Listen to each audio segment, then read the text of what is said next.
ฮะ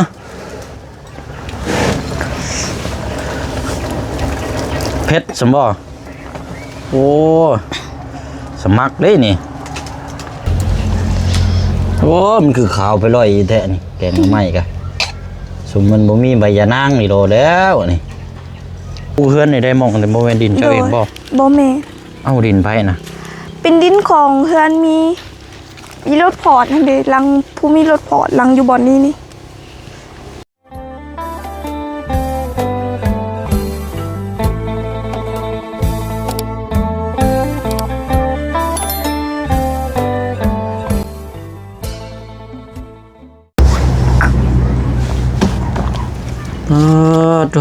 เนาะยุกน้ำกับปานยุกเหล่าโทพี่น้อง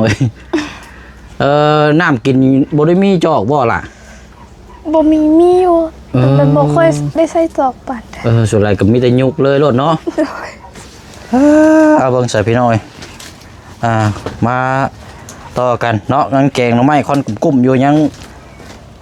สุ่มไผ่เขาอีกแน่ฮะล่ะ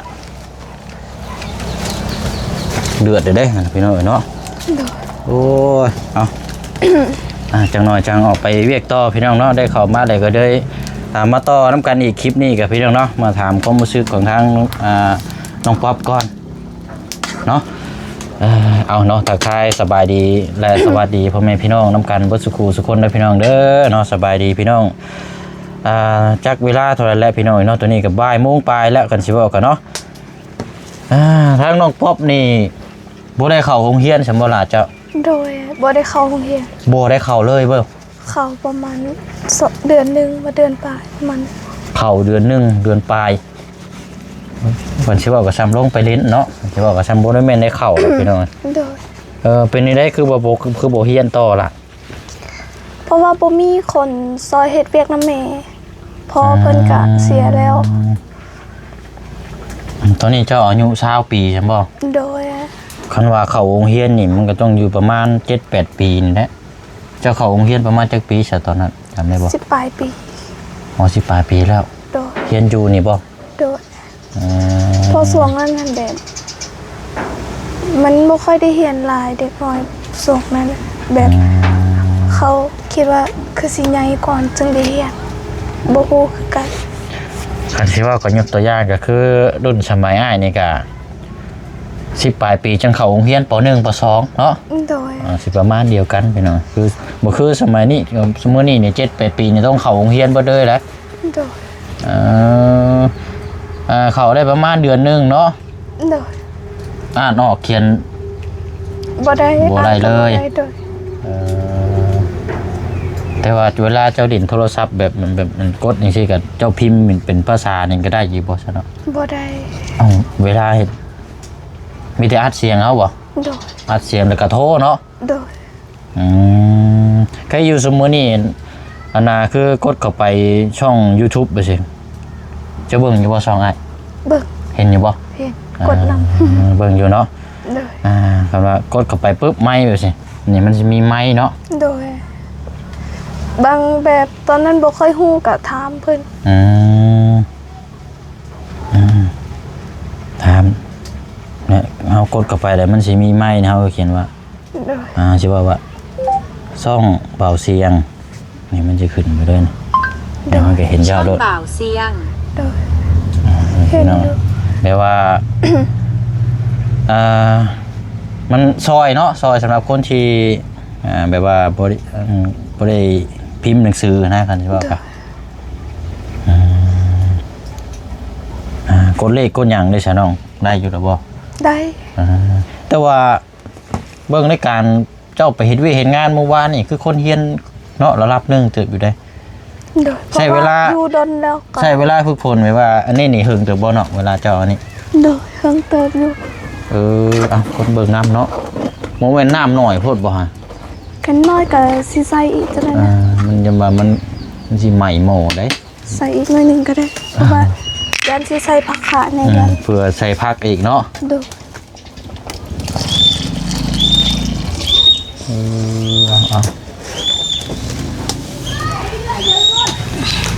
ใช้เวลาฝึกฝนเนาะกันสิว่ากันดูยากอยู่บ่เนาะเป็นว่าเพราะว่า มันเครื่องมันหลายได้อยู่หั่นเฮาต้องจำราคานํอีกเนาะโดย เป็นนี่ได้ ประมาณ 2-3 เดือน แบบเอื้อยเขาก็สอนแน่แล้วแบบเขาสอนแล้วแบบยานเฮาบ่ฮู้ยานเขาสิหายแล้วแบบมันสิเป็นความหมายเองประมาณนั้น แบบเฮาก็ยานแน่ เพราะว่าหนึ่งมาถามว่าขายเครื่องราคาพิษจังซี่มันสิ โดยมันสิยาก ง่ายอีกเลยเนาะดีๆใช่เนาะแต่ว่าเป็นคนบ้องไวเนาะการขายคืออยู่นอกจากเฮ็ดเวียกเกี่ยวกับแบบนั้นแล้วก็อันเคยไปเฮ็ดเวียกอย่างเนี้ยล่ะ เฮ็ดเวียกขายเครื่องขายตำน้ำตำมะคุ่งกับข้าวปุ้น เฮ้ยเป็นแม่ค้าส้มตำได้นี่เนาะโอ้อยู่ไสอันนั้นเนาะ อยู่บ้านสมุน ทั้งหลังพุ่นบ่ขึ้นไปพุ่นบ่ โดยเพื่อนคนอยู่บ้านนี่แหละแต่แบบเขาจ้างให้ไปอยู่บ้านสมุนแล้วเฮ็ดขายเครื่องเพิ่นอยู่หั่นเด้อยู่หั่นเลย อยู่บ้านสมุน โดย วันนี้อันแต่ว่าเขาเจ้าก็จ้างกันบ่ เดี๋ยวนี้หันแบบช่วงนั้นหันค่อยออกกลมันพอฤดูฮอดฤดูยามกลมันก็ค่อยก็ได้เลยได้ออกแล้วบัดนี้ล่ะมีหมู่อีกผู้นึงแล้วบัดนี้แบบค้าขายแบบบ่ค่อยดีปานใดแล้ว มันบ่คือกับตอนเฮาเปิดหาตอนใหม่ ชุมมื้อนี้มันคู่แข่งหลายเนาะค่าการขายในอยู่ในกิน ๆเพิ่นก็เลยแบบหมู่ค่อยอีกผู้นึงเราก็อยากออกนำแน่แล้วบัดนี้เขาก็เลยออกละบ่มีคนเบิ่งหานอยู่พุ่นบัดนี้เขาก็ปิดเลย มีแต่หานเดียวอยู่บ้านนี่ วันนี้อันจักปีแล้วเจ้าไปเฮ็ดอยู่หั่นน่ะ บ่ฮอดปีได้แล้วประมาณ7 เดือนบ่หรือว่า6 เดือนประมาณนั้น ผ่านมานี่บ่ โดย โอ้หากลับไปเฮ็ดนี่ซะเนาะ โดย แล้วกลับไปอันหยังก็ขายเครื่องหยังก็เจ้านะ ตำบักหุ่งกับตำข้าวปุ้น ตำกระปุ้น โดยแล้วก็ลูกซีนหุ่นดอกประมาณนั้น แล้วก็นอกจากหั่นเฮ็ดงานแบบขายเสื้อผ้าหน้าแพงสิก็เคยไปอยู่บ่เนาะในตรงตลาดไปสิ บ่เคยแล้ว ตอนทำอิฐหันเข้าอยู่หานเวียดก่อนหานเวียดอยู่บ้านดงคือกัน แต่เป็นหานขายข้าว ขายข้าว โดย โอ้ และพัดมีหานคนอยู่ในบ้านนี่แบบเขาถามว่าอยากอยู่บ่แล้วบัดนี้ บอกนำเขาว่าอยากอยู่ก็เลยออกมาอยู่บ้านสมุนอีก โอ้แสดงว่านี่ประสบการณ์นี่ก็เอาเรื่องอยู่เนาะ โดย งานนี่ไปลายมุมลายแจอยู่พี่น้องเอ้ยเนาะทางน้องเพิ่นก็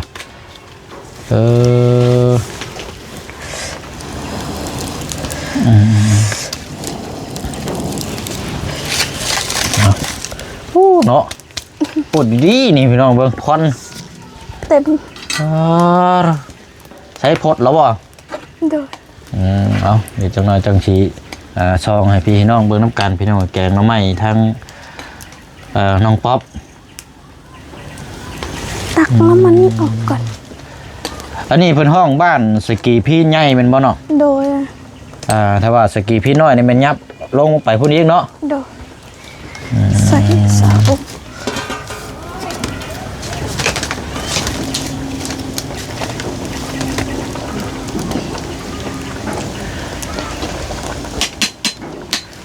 ให้มันสุกคักๆเด้อจังหน่อยเสียบท้องได้ฮะ ซิมมึงก่อน ได้ซิมละ โดย โอ้เบิ่งใกล้ก่อนค่ะ เป็นลายพด ฮะ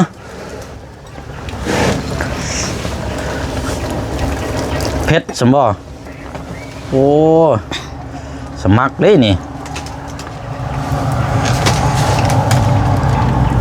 แบบเฮาเจ็บคอแน่เป็นคนแบบ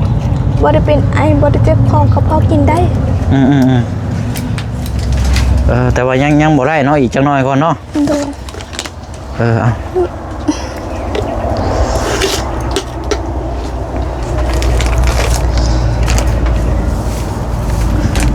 เอาเครื่องปรุงใส่ก่อน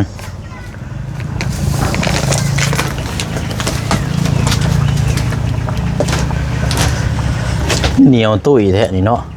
โอ้มันยังเป็นอันยางอยู่อีกจังน้อยก่อนเนาะ โดย ให้มันชุกคักๆก่อน มันยังเป็นขี้เล่อยู่คนชิเว่ากัน มันสิเป็นแบบนี้อยู่แล้วเพราะว่าเขาใส่น้ำอันนั้นเด็แบบเขาตำผักตัวนี้เอามันก็สิออกเป็นแบบนี้น้ำมัน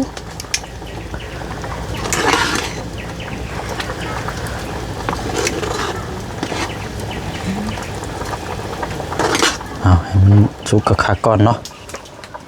สุกแล้ว ได้ได้แล้ว ว้ามันคือยังขิวอยู่เนาะ มันก็เป็นแบบนี้แหละเพราะว่ามันเป็นกลิ่นมันเด้ แซ่บแล้วบ่ บ่ฮู้คือกัน ไปถามแล้วพี่น้องยังบ่ทันได้ชิมเบิ่งอีกเนาะแล้วก็ตอบถูกแล้วเอ้าเฮ็ด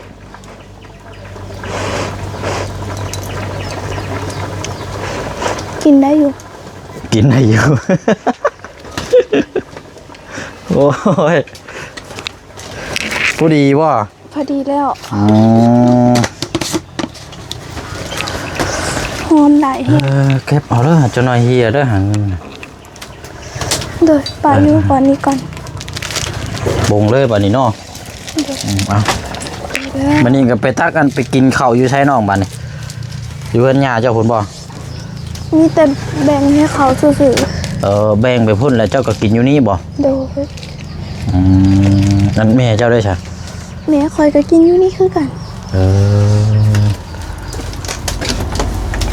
เอาถ้วยแบ่งให้เราบ่บัดนี้ โดย ถ้วยนี่ใบใหญ่นี่ใบเดียวบ่ โดย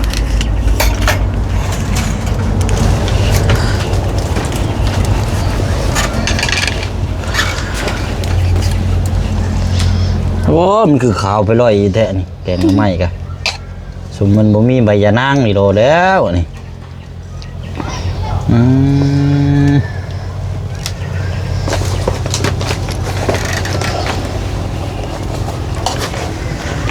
โอ้แสบตาเจอควันไฟ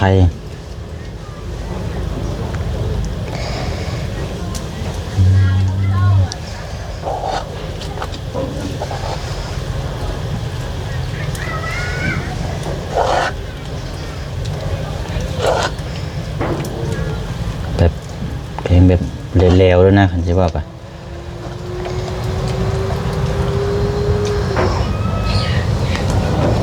ได้แล้ว จะเอาไปให้เล่าบ้านนี้เนาะ โดย จะไปพี่น้อยงานเบิ่งก่อนว้าออกมาพี่รถโล่งตาแท้เนาะอุ้ยเอาห้อนแห้งเนี่ยจังหน่อย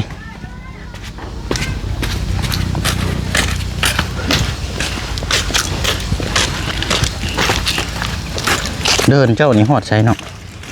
จักอยู่บ่เดินเฮือน มีแต่แถวนี้อะ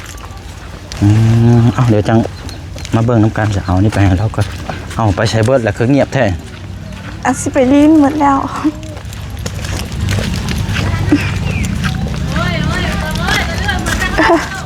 จังเลยล่มได้หาเตะไม้เนาะ โดย ใช้อยู่ใช้ไม่ตู้ ไปลิ้นหมด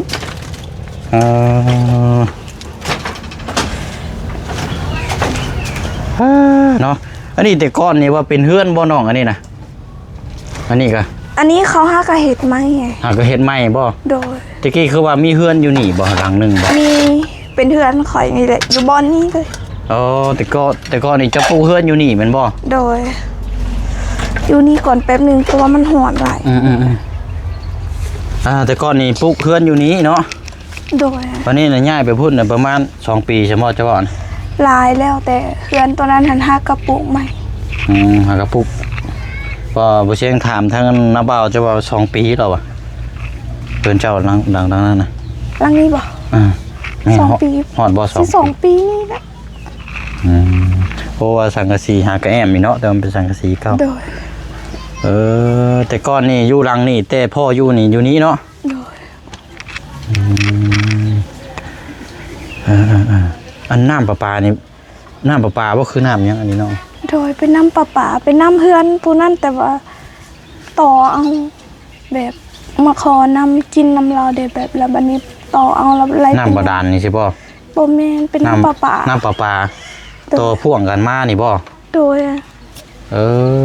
อโอ้ยฮ้อนได้พี่น้อยเนาะ โดย ใช่แม่เจ้าบัดนี้ไปเอิ้นกินข้าวกินน้ำเนาะ แล้วกินแล้ว กินไข่ไอเอามาให้ เฮ็ดกินอะไรเนาะ มีแต่เฮ็ดกินคือกับน้องเฮ็ดตอกไข่แล้วก็ตก ขั่วใช่บ่ โดย ไปซ่อนกระแซบอยู่ โดย เพิ่นว่าต้องใส่ผักน้ำคือว่านะใส่ผักบัวใส่ผักบัวผักหอมน้ำ โดย แต่ขั่วแบบน้ำแล้วมันกับอีกแนวนึงเนาะมันจะจืดมันจะจาง โดย อันว่าอันเสียงเจ้าคือเว่าแบบแหบๆเนาะบ่ได้มีโรคประจำตัวหยังบ่ เจ็บคอเป็นไอเมื่อคืนนี่ก็เป็นไอเมื่อคืนไอตลอดจนแทบสิบ่ได้นอน ของเขาจังว่าเสียงแบบแหบๆเนาะ โดย เพราะอันทางอ้ายเบิ่งอันทางพี่น้อง FC เพิ่นว่าอันอยากให้ทางบ่เสียงมาถามเบิ่งกันเป็นว่ามีโรคหยังบ่ประจำตัวบ่จักนะ บ่มีเพราะว่ามันเป็นย้อนเป็นไอ เป็นไอเนาะ โดยแล้วมันแบบสิหายใจพืชแน่นอนหนึง เพราะว่าเสียงแหบๆเนาะ โดย เว้าแบบบ่ค่อยดังปานใดนะพี่น้อง โดย แสดงว่าไอนี่เจ็บคอนี่ซั่นนี่เนาะ โดยแบบถึงสิบ่ได้เป็นไอแต่ก็เป็นคนเว้าคอยอยู่แล้ว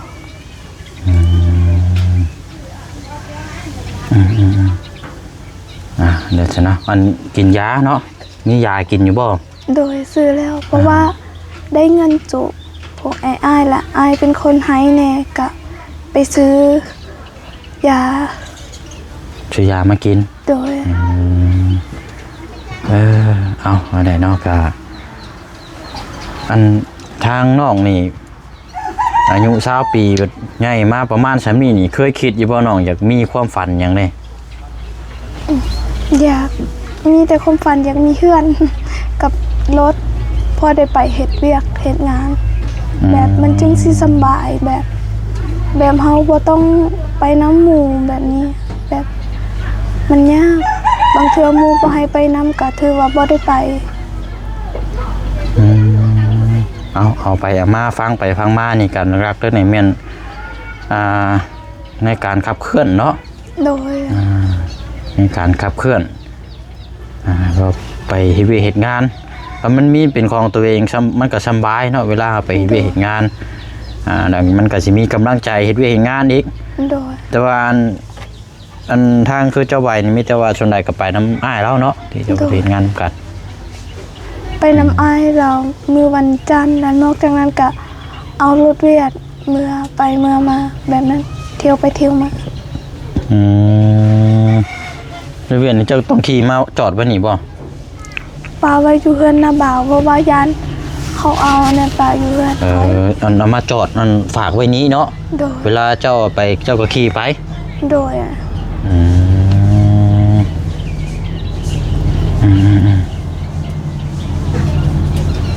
โซฮอนแล้วเพื่อน สะฮ้อนละ ดู โอ้เนาะมีแต่คอนไผ่ไปทางใดกับพี่น้องคอนคลุกคั่วอยู่เนาะเอาสายเดียวเมื่อต่อกันเบิ่งอยู่ทั้งคือน้องเพิ่นเฮ็ดของครัวนี่จังน้อยก่อนพี่น้องโอ้กุกลูก็ใหญ่ดอกนี่เนาะ ดู ฮอดพี่บ่น้องดินเจ้า ดินบ่แม่นดินค่อยอันนี้ข่อยตั้งไว้ซื่อๆตั้งเฮือนใดแบบขอตั้งเฮือนนำเขาเจ้าเอา ดินแบบมันบ่ได้มีเลยบ่ดินเจ้าน่ะ บ่ได้มี บ่อันปูเฮือนนี่ได้มองแต่บ่แม่นดินเจ้าเองบ่ บ่แม่น เอาดินไผน่ะ เป็นดินของเฮือนมีรถพอร์ตนั่นเด้ลังผู้มีรถพอร์ตลังอยู่บ่อนนี้นี่ อ๋อเอาเท่ากับมันเจ้านี่อยู่อาศัยอยู่ซื่อๆบ่เดี๋ยวนี้น่ะ โดย เอาดินทางนั้นพ่อแม่ได้ใช้บ่ได้มีบ่ บ่มีแบบพ่อแม่หันหาก็ย้ายมาอยู่ใหม่ แต่ว่าโดนแล้วแต่ว่าย้ายมาอยู่ดินเขาเจ้าหมดแถวนี้ อันอยู่เทิงแถวเทิงพุ่นก็บ่มีบ่ดินนะดินแม่เจ้า โด นะ ยบ่มีแต่บอนเฮ็ดสวนมันน่ะบอนเดียว เออเอ้าว่าแทนดินพ่อกับบ่มี บ่มีพ่อก็มาย้ายมาอยู่น้ำแม่คือกันแบบนี้น้ำเดียวกัน ย้ายมาอยู่นำแม่แล้วก็อยู่อันเชื่อว่าก็ดินหมองละบ่าวนี่อันเฮือนละบ่าวเจ้ากับแม่คือกันบ่ โดยแม่นมึง ดินของคนอื่นเบิดเลย โดย เออแต่ว่าอยู่ในนี้7ปีแล้วก็เท่าที่เจ้าจำได้ ได้เลยประมาณตามอายุค่อยหั่นแหละ 20ปีพุ่น โดย ว่าสิบ่แม่นให้อยู่เลยซะเป็นหยังซะเนาะ โดยแบบค่อยเขาเกิดค่อยอยู่บ้านพุ่นไฮแล้ววันนี้ย้ายมาอยู่นี่นํแบบย้ายมาอยู่นี่เลย อ๋อตะกี้นั่นอยู่บ้านอื่นใช่บ่ โดย แล้วเพิ่งย้ายมาอยู่พี่บ้านนี้เนาะ โดย เออ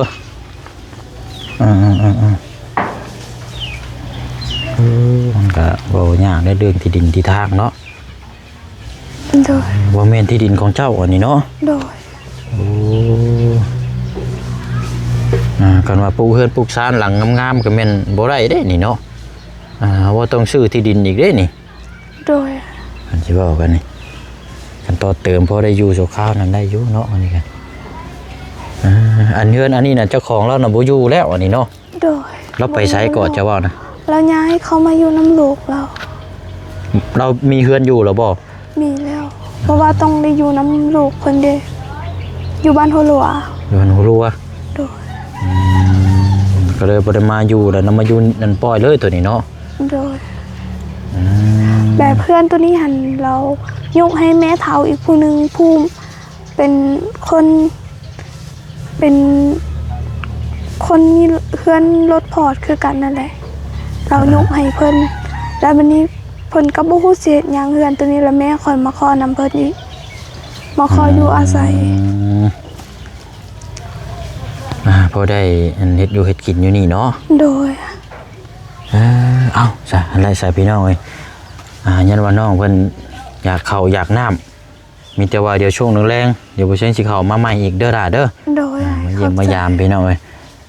เดินทางไปเวียกต่ออีกก่อนบัดนี้เนาะ โดย เอาเป็นกำลังใจให้เด้อน้องเด้อ โดยขอบ โด ใจ ยโดยเอาเนาะอยู่ดีไม่แห้งสบายดีเนาะ โดยสบายดีค่ะ มื้อนี้ไปเฮ็ดเวียกงานต่อเจ้าก็เนาะ โดย เดี๋ยวช่วงแรกมันก็เชิงสิมาเยี่ยมยามมาอีกพี่น้องกินข้าวกินน้ำรดน้องเด้อเนาะพื้นนี่ก็เจ้าบ่หามานี่นะไปหากับแม่เนาะ เป็นยังโบ้งต่อเป็นยังโบ้งเขาแต่แบบเขาถากว่าเขาเอิ้นว่าจังได๋ ยางบงนี่ก็เจ้าเอาเปลือกเฮาเอาพื้น โดย ประมาณนี้เนาะตามที่ติดตามมาพอเห็นหลายบ้านอยู่ โดยเอาโอเคน้องเด้อกินข้าวกินน้ำซะเนาะโอ้เอาโอ้มื้อไรอ้ายแดดเนาะไปบัดนี้พี่น้องเนาะตัดภาพมาบัดนี้ก็โอ้ยเนาะ